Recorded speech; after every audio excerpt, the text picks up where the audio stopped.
Isa sa mga elemento nga nagahatag sing kalayo kay niton sa mga tagipusoon kag sa mga pangunahuna sa mga katawan bisan pa sa daan tugon amo ang paglaom sang pagkabanhaw.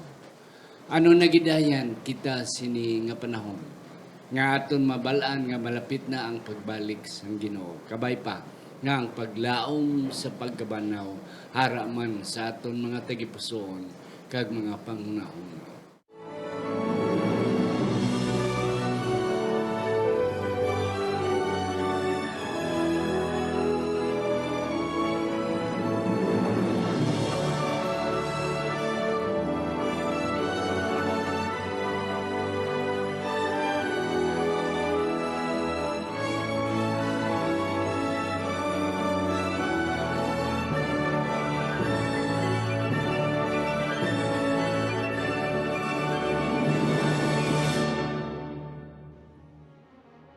Ang pagtuon subong, simanal nga pag-usisa, pag-review, pagtuon, pagtalakay, pagsiding sa aton leksyon sa eskwela sa Batika.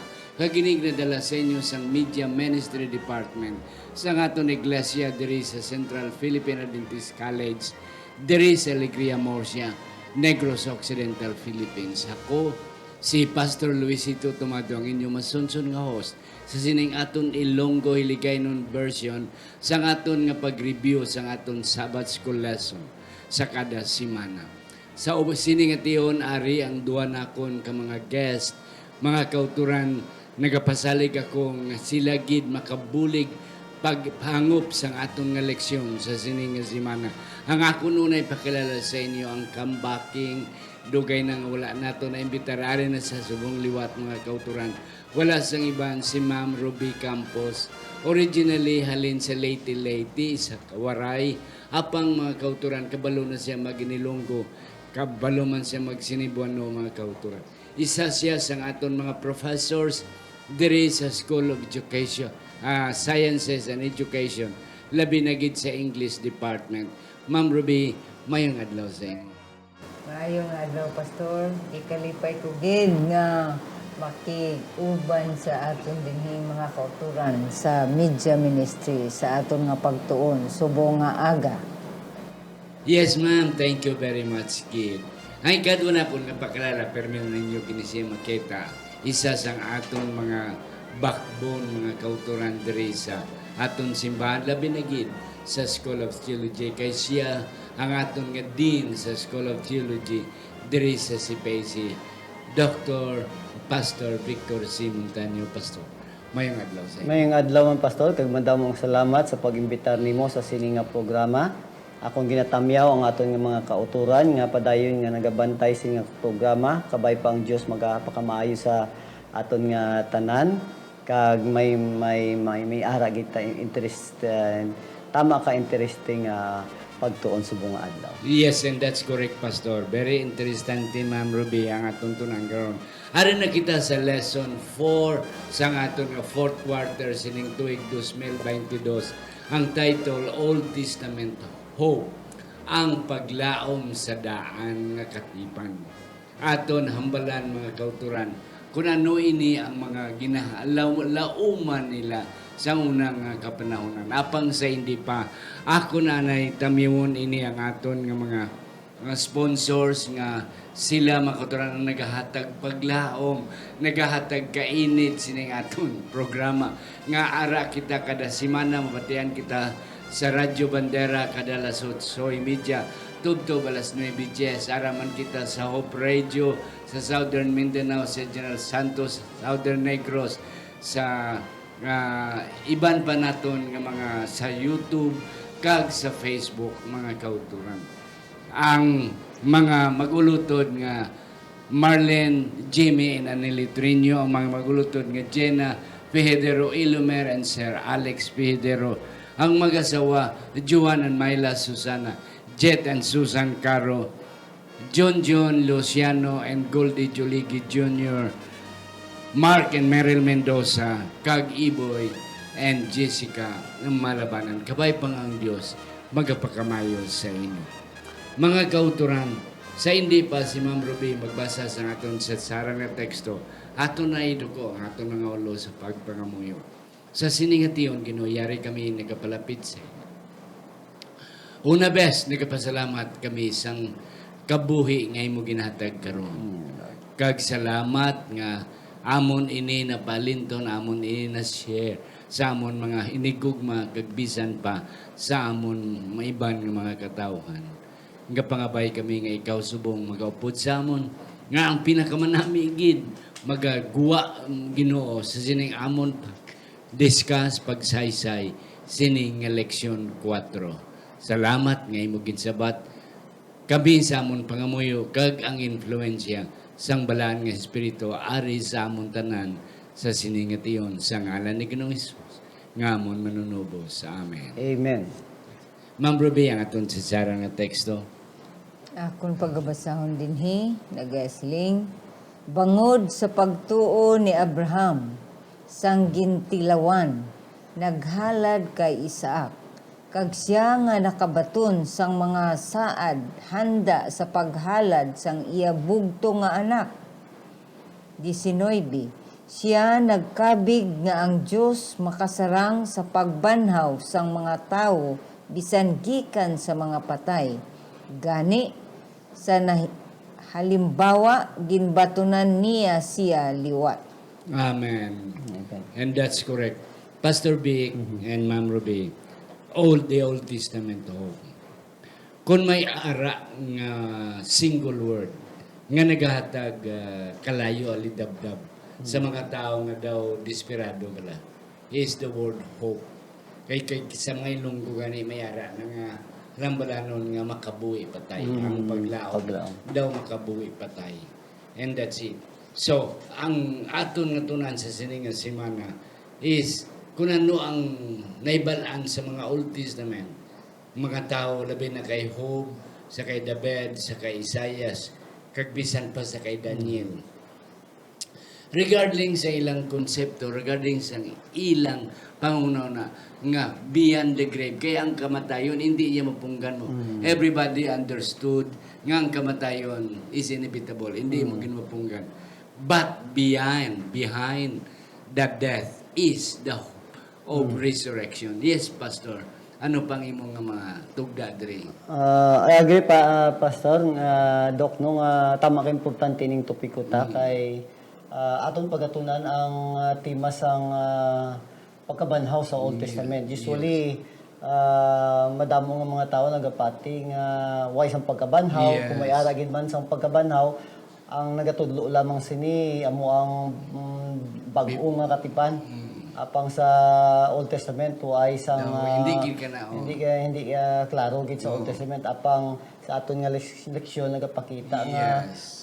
tama ka explicit ini nga klaro gid ini nga kuan ini nga tema sa Old Tema. Testament. Yes, Ma'am Ruby. Anong imo? O Pastor, nami gid ini nga leksyon ang aton pagatun-an subong nga semana. Kay ini nagahatag sa aton sang klaro nga ebidensya Yes. nga kita nga katawhan sa Dios hindi lamang magpabilin dira sa lubnganan kundi may ara gid kita nga paglaom Yes. nga iya kita banhawon. Yeah. Kag kini ang nagahatag sa aton kabuhi sang klaro nga paglaom nga pirmita lantawon sa unahan. Yes. Kanami, Ma'am, sa imong nga punto, lantawon ta sa unahan. And then, Pastor B, ang sa imong ginambal nga ang pagkabanaw, bantog ina nga tema kag pagtuon sa New Testament. But in the Old Testament, daw hindi gid kayo kilala, daw hindi gid kayo bantog. But nevertheless, karon aton mamatudan nga even the Old Testament people have that kind of hope. Yes. Pastor, si Job nagsiling, I shall see God. Ano ni ang punto ni Job, Pastor? Ini nga dinalan makita naton sa Job kapitulo 19 bersikulo 25 pakadto sa 27. Nga sa diin si Job nagpakita sang iyang ginpakita niya ang iyang paglaom. Nagtaglaom siya sigid sinang ginatawag nga pagkabanhaw, Dok, no? aton talupang doon nga ang kinabuhi ni Job tama gid ka kung gamito naton ang naglabay naton nga leksyon sa Yes. ano kung tama gid ka crucibles Gani, grabe ginanagyan ni Job. Gag isa sa mga concern dira sa book of Job amo ang question sa hustisya no nga abala si Job nag-antos Gani. nga wala mong gid siya sa Way mga sa sala. wala lang siya sala dira it's a matter of controversy ni between Satan and God apang ang epekto iyara kay Job kag ang pagkatapos ini hindi lamang nagkalamatay ang iyang mga kabataan nadula ang iyang Kasapatan, mga mga kasapatan ang kabtangan. iyang kabutangan naigo pa gid siya sa nga balatian ginbiyaan pa siya sa iyang mga friends ginambalan pa siya sa iyang Iyang asawa asawa. nga isalikway ang Dios Job apang sa pagbasa naton sining mga dilalan sa Job 19:25 pagkag 27 ang tema sang resurrection amugali ni ang solusyon sang Yes. solusyon sang injustices nga nakuha na ang ni Job sa iyang kinabuhi kag amo ni ang solusyon man sang ginatawag nga evil in this world. So resurrection will really give us hope, Pastor. Kanami gidiyaya. Oo. Nga si Job ya, wala na yan nagsiling nga mabuhi ko ya. Basbisan makuha ko sa Ginoo. Kabalugid ko yan nga one day I shall see him. Yes, ma'am, Ruby. Oo, Pastor, na kita ko man din ang kanami sa iyang statement nga gihambal niya nga I shall see God in my own flesh. Bless. Namian ko sini Pastor kay paghambal niya nga in my own flesh naghatag ini sa aton sang picture nga ang iya gali nga body mabanhaw Oo. no so makita niya ang Diyos dira sa iya nga body unod sa iya nga unod sa atong pa ini nagdala sa aton sang picture sang image nga may ara gid nga pagkabanhaw. Yes. Yeah, kanami Ma'am Ruby sa imong nga punto. Kag pastor, ini bala ang doktrina sang last week. Ang aton nga kuan discuss is something about immortality of the soul. Nga ang mga tao nagapati nga ang kalag hindi mapatay. Ang mapatay ya ang unod lang. Okay. Kaya ang kalagi ya maglakat kun diin kung matarong ato sa langit kung dautan mata kasasala diretso sa impierno kung bulubalan silang ara sa limbo. Na tinapruba nato nito sang last week nga ang kalagya amo na ang tao. Karon si Job nagsiling nga siling niya I shall see God in my own flesh. Nan sa aton pa hindi ya kalag kundi kun ato na sundon ina nga theory nga immortality nga hindi mapatay ang kalag mapatay ang unod pero si Job na siling niya I shall see God in my flesh sa akong unod sa aton pa isa na kadako nga prueba nga ang unod kag ang kalag is just the same kaya mo na nato natunan sa ligag so ini isa kadako gid nga lansang nga nagahambal nga may ara gid ya ang kalagya mabanhaw ya one day kag makita yes pastor may dugo pa Natudo siya, Pastor, nga ining natabo nga narrative sa kay Job. Isa ini ka dako nga blow sa ginato nga sa konsepto sa ginato nga mortality of the soul. Ay kung atong basahon ang Job, especially ang Job 14:14, naghatag siya sang pamangkot, if a man dies, will he see again God? Pagkatapos ang sabat dara naghambal sa Job 19:25 pakadto sa 27 nga mayara gid sa Job will be able to experience resurrection bodily resurrection. hindi lang ya hindi kay lang- kini lang kay kalag no but bodily gid Bodily yes resurrection. ma'am when nagid kita dako nga panahon sa Monday ano ni ang ginhambal there was a contrast nga ginplastan ni David labi na gid sa Salmo 49 ano ni nga contrast ma'am ang makandin masapwa naton diri sa siningat nga kapitulo Sa diri nga kapitulo Pastor ginkumpara mm. ang duha ka klase sa tao ang tao nga nagasalig lamang sa ila nga Kaugalingon. kaugalingon kag sa ila nga manggad. Mm. Wala sila nagasalig sa Dios. Ang ila ginalantaw, ang ila manggad, ang kadamo sila manggad, ang ila kaugalingon. Mm. Ini ginbutang nila ang ila nga mga pagsalig dira, Paglaom, paglaom. Ang ila nga trust, ila confidence dira sa ila manggad. Apan ang usa ka grupo nga ginhambal diri sa kapitulo, amo ang mga tawo nga nagasalig hindi sa ila manggad kundi dira sa Ginoo. Mm. Kag ano ang matabo sini sa ila, ang adtong nagasalig sa ila nga mga manggad, gintawag sila nga mga foolish. Buang-buang. Foolish, buang-buang.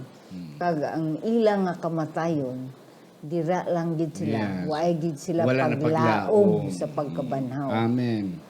Ang usa ka grupo ya nga gitawag diri gi-describe amo ini ang mga tawo nga Manginaalamon. manggailamon gitawag nagasalig sila sa Ginoo kag hindi sa ila manggad kag sila may ara paglaom hindi sila magapabilin dira sa lubnganan kundi ipagbanhawon sila sa Ginoo. Amen. Kanami, Ma'am Ruby.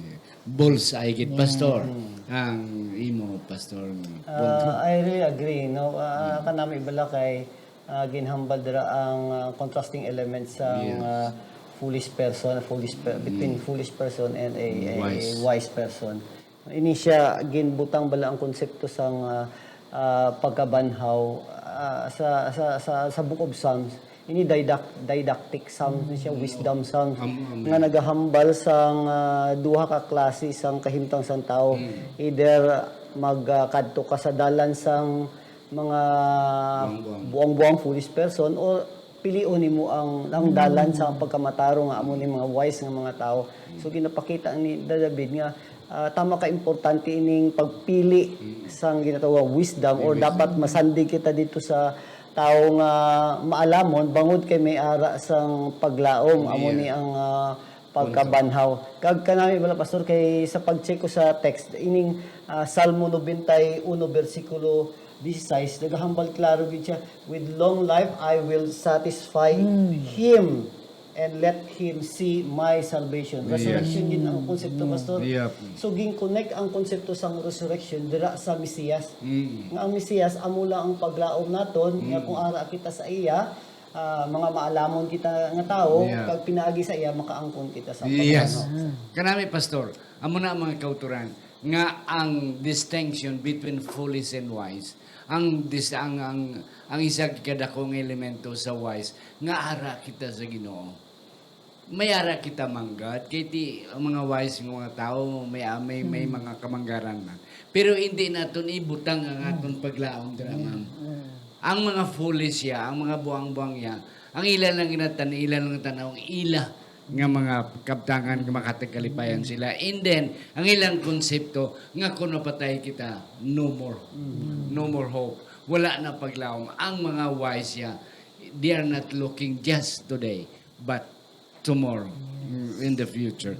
Pastor, ano ni ang Psalm 71? Ining Psalm 71, kung ato naton-an pastor ang Psalms 49 isa ka wisdom psalm. Ini naman diri sa Psalm 71 psalms nga naga-deal sang lamentation okay. o inang ang tao bala nga may ara sang problema nga panghakroy siya. Amo ni ang Psalms okay. 71 Kanami, kanami bala kanami. pastor kay gimbutang naman ang konsepto sang pagkabanhaw diri sa kahimtang ni David nga sa diin siya nagapangamuyo nagapangayo siya sang Ginoo sang bulig nga ang Ginoo the Lord will bring him up from the depths of the earth. Yes. Ang pulong bala nga depths of the earth isa ni na metaphor bala sa isa ka tawo nga nagaantos siya may ara siya sang affliction of crucibles in life madamo siya sang problema apang ang resurrection isa ini ka paglaom nga makabulig sa aton nga nagaantos sa sininga kalibutan. Wow, very nice picture. Mga kauturan, ang Psalms is song. Ay, ang siling ni Pastor, ni Doc Montanio nga, ini ang kantang Psalm 71 is a song of Lamentation. Kung sa ilong ko pa, kanta sa pagpanghakroy. Kanta sa daw kabugaton nga ginapagwa mo ang imong nga mga balatyagon nga mabugat nga balatyagon. And then matuod din na nga makadto kita sa lubnganan pero out of the depth sa lubnganan there is hope. Yes, ma'am. Yes. May nakita ko diri Yes. pastor nga punto nga gusto ko ipahangop. Hambal diri nga kung ano man nga ang aton nga sitwasyon subong, aton gid nga hinumduman nga ang aton Ginoo naga-care gid sa aton nga ang aton nga paglaom hindi diri sa kalibutan Yes. kundi ara gid dira sa Ginoo. Sanglit ibutang tagid ang aton nga paglaom dira gid mismo sa Ginoo kag hindi sa mga kabtangan ta sa mga banggad. Dira lang gid sa Ginoo kay siya lang gid ang nagahatag sa aton sang sigurado nga paglaom. Yes, and that's correct, ma'am. Ari na kita sa Merkulis. Your dead shall live. Ma'am, balik ko sa imo, Ma'am Ruby. Kay na imo ginhatag ang contrast between sang wise and foolish. Karon may another contrast nga ginapresentar ni Isaiah. Ano ni siya? Tuod, Pastor. So, ang isa naman ka-contrast na makita ta diri mga kauturan, ang contrast between the wicked and the righteous. Yes. No? Ang mga malaot kag ang mga matarong. So, ang mga malaot ya, mamatay sila, pero they will remain forever in the grave. Wala na sila paglaom. Mabanhaw man sila, pero patyon otro. Pero ang mga matarong niya, they will die now or in the future, pero may ara pagid sila paglaom mga banhaw sa panahon nga ang Dios magahatag na sa iya pagtawag alang sa mga matarong. Yes, So, kanami, amo na ma'am. ang kanami And sa that- and contrast that's- diri, Pastor. Kag isa pagid nga ako nakita nga contrast diri aside sa imo presenta. Ang isa diri nga conflicting points is that ang pagka-Diyos sang Diyos, the majesty of God, between the frailty of man, ang pagkahuyang sang tao. Na, kung ang Diyos, nagiiyagan ni ginhimo ang kalibutan, pinagil lang sa paghambal. There is no way nga hindi man siya magbanhaw sa imo halin sa yabok. Kay gikan man ta sa yabok. And that's what I have seen sa kay Isaiah, labi na sa Isaiah 26. Yes, may ara pa gid. Diri sa Isaiah, isa naman ni ka-ebidensya, Dok, nga ang pagkabanhaw, ang tema sa pagkabanhaw, presente gid sa Biblia. Ato natunan katong sa Job, amo na pinakauna nga libro sa Biblia mo, kaya yeah. the earliest Yes. book. So, ara, ang pinaka-early, ara ang konsepto sang pagkabanhaw. So, pagtanaw nato sa panahon ni Haring David, monarchical time, ara man ang konsepto sa Yes. pagkabanhaw. Bisan pa sa 8th century nga mga propeta, ara man pagkabanhaw. So, hindi kita magpati nga ni pagkabanhaw. It is nagwa lang ni siya sa nga later developments of the of the Judaistic sect. Hindi ni siya matuod kay nga aman ang propeta, si propeta manalagna naupod yan sa kuan mo sa iyang propesiya, naghambal sa diri, your dead shall live, or ng iban nga translation, your corpse will rise. Will rise. Amo na siya. Will rise. So, amo nang ginhambal diri sa Mateo 26, versikulo 14 kag 19. Kag mayara man gi-check man ako ng another text diri sa Isaiah 25 verse 6, pastor, nga nagahambal siyang he will swallow up death for a time. The Lord will wipe away every tears from their eyes. So, ara si Isaiah nagatudlo gid man sang pagkabanhaw. Nagatulok siya sa future na ini nga butang mahanabugid sa mga katawhan sa Dios. Yeah, and that's correct. So, nami, Pastor, sa imong punto, balikan ko gamay. Nga ang pinakauna gid nga libro sa Biblia, hindi ang Genesis, kundi ang Job. Sa aton pa, so wala pa ya si Moses, ara na ya si Job. Ina nga konsepto sa paglaong sa pagkabanaw, ara na daan. Yes, before si Moses nagsulat sang iyang mga libro, ang 5 ka libro. And then si Moses nagambal man nga may paglaom beyond the grave. Si David, karon si Isaiah may ara man. nga ang konsepto diri nga ang mga ma'am, ang mga mata, mga malauton, ang ila lang iya nga once patay ka na. Kaya mo man ang mga konsepto sa mga romance mo, hindi pala. Eat and be merry for tomorrow you will die. And after that, no more. Yeah, but at least ang aton niya nga Biblia sa Isaiah nagsiling nga ina-konsepto yan na sa mga wicked, mga malauton. Pero ang mga konsepto sa mga katawan sa Ginoo is that beyond the grave, there is a great hope. There is resurrection. Death shall be raised incorruptible. Pastor, sa Thursday ng election, those who sleep in the dust, ari naman, Daniel man siya, Daniel 12. Kanami, Pastor, please, give us. Propesya gini Yes. Doc, no, kag tama kaadhag sa akon amo gid nga pinakaathag nga referensya sa Old Testament about resurrection, bodily resurrection, nga si David iya nga ginpaathag sa aton nga part ini sa promise ng Ginoo sa aton nga may pagkabanhaw sa uli. Actually, kung atong basahon ang Daniel 2, may duha ka klase sa pagkabanhaw diri. Oo.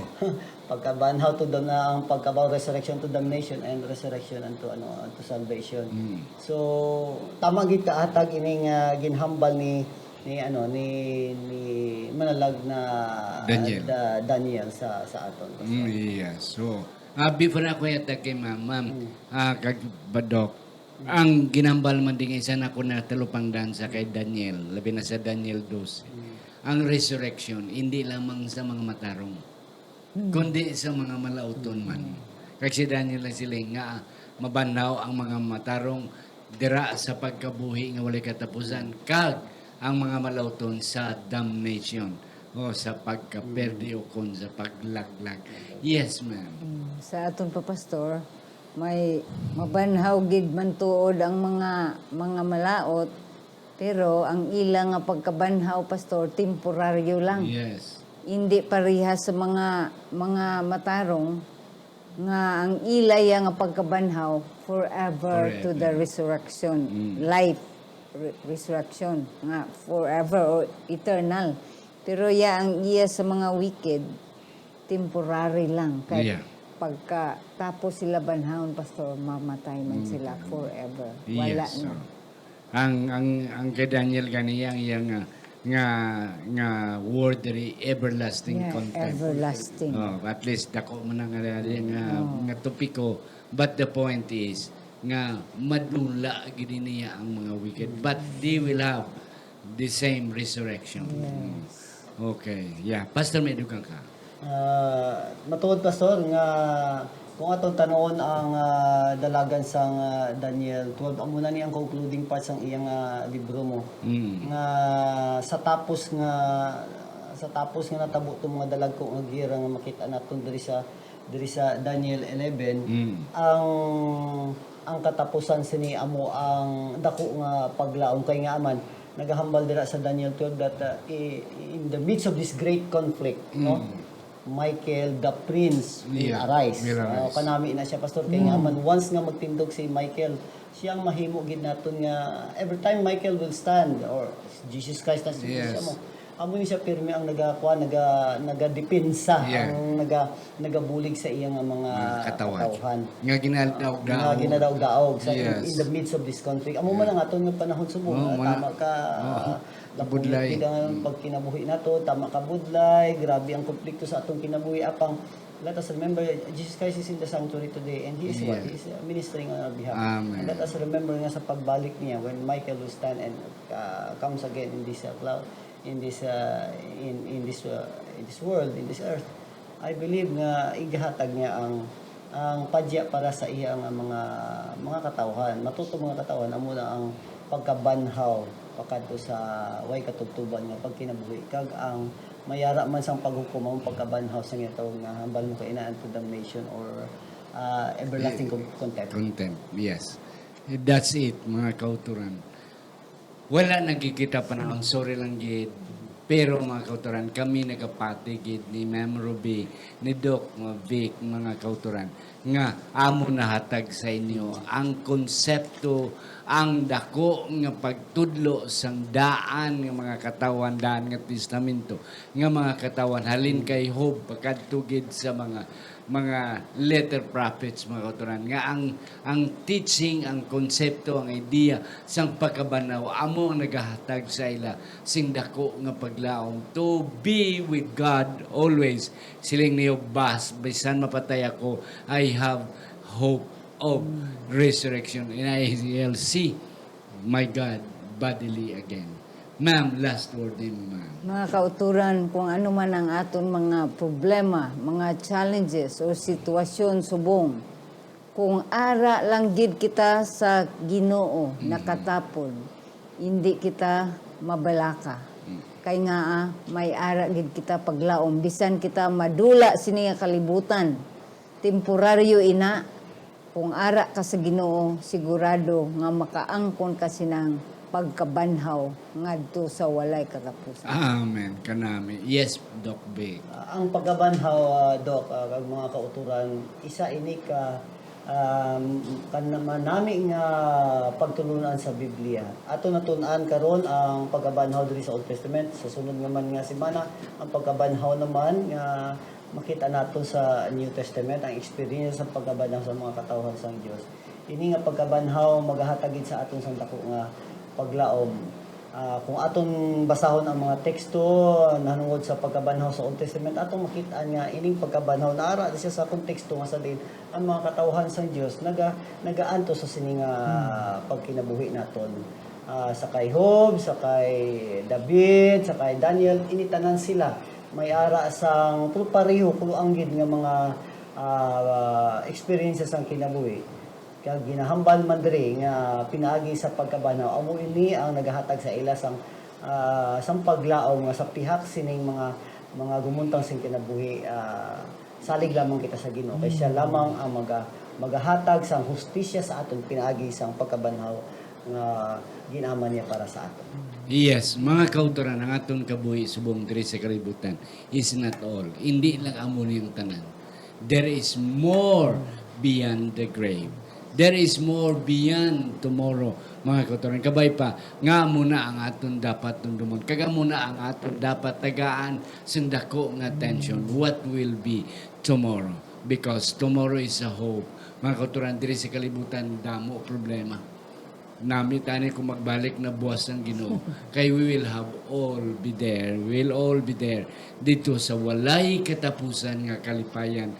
Nga wala pa masaysay sa mga bullpen, wala pa mauna-una sa mga utok, mga kauturan, kag wala pa makita sa mga mata ang katahom kag kanami isang kalibutan nga ginaandam sa Ginoo para sa iya mga katawan.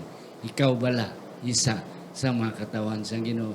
Yes, if you are one, may paglaom kita sa pagkabanaw bisan magpahuway kita sa sinindutang luha.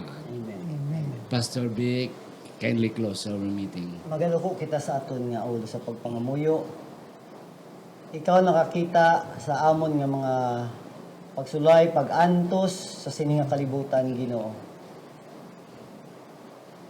Apang sa pihak sini, mayara kami sa paglaom. Ikaw nga naghatag sa amon sing kinabuhi, kag samtang nagakinabuhi kami sa sining kalibutan, mayara sang problema kag labi na kamatayon. Ikaw man nagpahibalo sa amon nga igahatag nimo liwat ini nga hulam nga kinabuhi nga amon nga naangkon halin sa imo. Dira kung kami magapadayon sa pag tuman sa imong kabubuton, kag padayon kami nga magasalig sa imo. Kay sa imo lamang, ikaw lamang ang yabi sang sini nga pagkabanhaw. Ginoo, kabay pa nga ikaw makahibalos ang amon nga mga pagkinabuhi sa sini nga kalibutan, pag sa pagtulok mo sini, padayon nimo nga ginahatag ang imong impluwensya, ang balaan nga espiritu nga padayon sa pahibalo sa amon nga kami mayara sang paglaom kag kami magasunod man sa imo Ginoo. Madamo nga salamat sa pag-bless nimo sa amon Ginoo sa karon nga adlaw. Sa ngalan ni Jesus kami nagapangamuyo. Amen. Amen.